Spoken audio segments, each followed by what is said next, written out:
नमस्कार, स्वागत है आप सभी का आपके अपने चैनल पॉलिटेक्निक कॉलेज 91। आज का टॉपिक काफ़ी महत्वपूर्ण है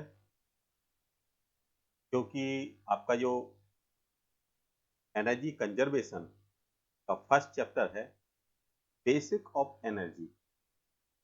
बेसिक ऑफ एनर्जी को हम लोग पीडीएफ के माध्यम से आसान और सरल तरीके से समझेंगे। तो शुरुआत करते हैं सबसे पहले बेसिक ऑफ एनर्जी क्या कहलाती है। इसमें आ जाता है आपका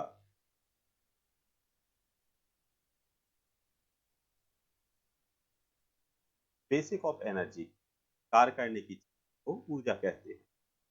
यह कई प्रकार के स्रोतों से प्राप्त होती है। यह हमारे जीवन का एक महत्वपूर्ण अंग है। इसका बचाव या संरक्षण के उपाय करने चाहिए क्योंकि ऊर्जा का जो क्षेत्र है काफी महत्वपूर्ण है हमारे जीवन में।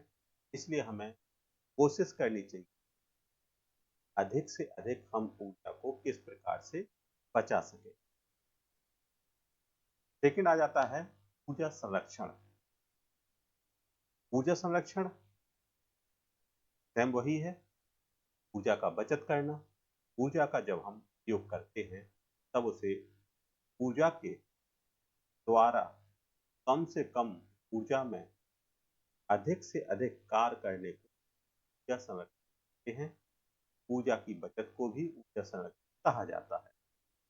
इसको कई प्रकार से बचाया जा सकता है। मतलब यहाँ पर क्या है कि हमें कम से कम एफर्ट में, मतलब हम क्या करें ऊर्जा संरक्षण में कि हम कम से कम एफर्ट लगाकर कम से कम ऊर्जा का उपयोग करके अधिक से अधिक कार्य कर सकें। इससे क्या होगा हमारी अधिक से अधिक ऊर्जा की बचत होगी। तो ऊर्जा संरक्षण कहा जाता है। नेक्स्ट आ जाता है आपका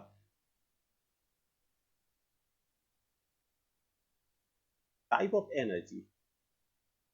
टाइप ऑफ एनर्जी में आपके कितने प्रकार की ऊर्जा होती है। जैसे आप देख रहे होंगे कि थर्मल एनर्जी है, रेडिएशन एनर्जी है, light energy, chemical energy, nuclear energy, electrical energy. ये सभी ऊर्जा के टाइप हैं। ऊर्जा का किस प्रकार से हम लोग अ, विभिन्न प्रकार के रूप में समझ सकते हैं। प्रकार की होती है, कितने प्रकार होते हैं ऊर्जा के। अगर ऊर्जा का वर्गीकरण की बात करें, ऊर्जा का जो वर्गीकरण है वो आपके कई भागों में बांटा गया। ऊर्जा के कई प्रकार होते हैं। का प्रयोग और प्राप्त स्रोत के आधार पर वर्गीकरण निम्न प्रकार से। पहला आ जाता है प्राथमिक ऊर्जा, प्राइमरी। प्राथमिक ऊर्जा जो सीधे हमें प्रकृति से प्राप्त होती है या प्रकृति द्वारा एकत्रित की जाती है। इन संग्रहित ऊर्जा को प्रकृति से कच्चे पदार्थ के रूप में निकालकर उसका उपयोग के द्वारा संसाधित करके प्रयोग किया जाता है। यह हमें प्रकृति से उपहार के रूप में प्राप्त होती है। यह हमारी प्राथमिक ऊर्जा कहलाती है। जैसे कि आपके कोल ऊर्जा, कोयले की ऊर्जा। सेकंड आ जाती है तेल ऊर्जा।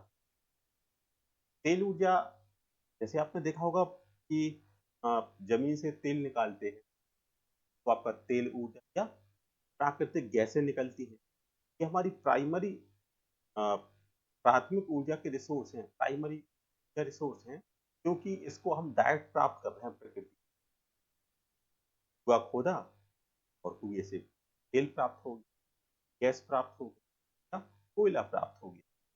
इसमें कोई भी बीच में माध्यम की आवश्यकता नहीं पड़ती कि हमें यहाँ पर इसको दूसरा रिसाइकिल करना पड़े। मतलब आप डायरेक्ट इनका उपयोग कर सकते हैं। इस प्रकार की वायु ऊर्जा, रेडियोधर्मी सामग्री से संग्रहित ऊर्जा, परमाणु ऊर्जा और पृथ्वी के अंदर जो ऊर्जा होती है, जो थर्मल एनर्जी, ये ऊर्जा, ये सभी हमारे प्राइमरी ऊर्जा के अंतर्गत आ जाती है। फिर आता है द्वितीय ऊर्जा, जिसे कहते हैं सेकेंडरी ऊर्जा। अब सेकेंडरी ऊर्जा को प्राप्त करने के लिए क्या करना होगा? पहले प्राइमरी ऊर्जा को प्राप्त करना होगा, उसी में क्या करें, कुछ ना कुछ चेंजमेंट करके जो ऊर्जा हमें प्राप्त होती है वो हमारी सेकेंडरी। जैसे कि द्वितीय ऊर्जा हमें प्राथमिक ऊर्जा के प्राप्त ऊर्जा के, जैसे हम उपभोक्ता को वितरित किया जा सकता, मतलब इसके द्वारा हम लोग क्या करते हैं, इस ऊर्जा को हम उपभोक्ता के पास भेजते हैं। जैसे कि लाइट, अब लाइट बनाने के लिए क्या करते हैं, पहले कोयला, कोयला क्या है, एक प्राथमिक ऊर्जा, उसी कोयले को जलाकर भाप बनाते हैं और फिर उसके बाद लाइट प्राप्त हो रही है। तो जो लाइट प्राप्त हो रही है वो हमारी सेकेंडरी ऊर्जा आ जाती है।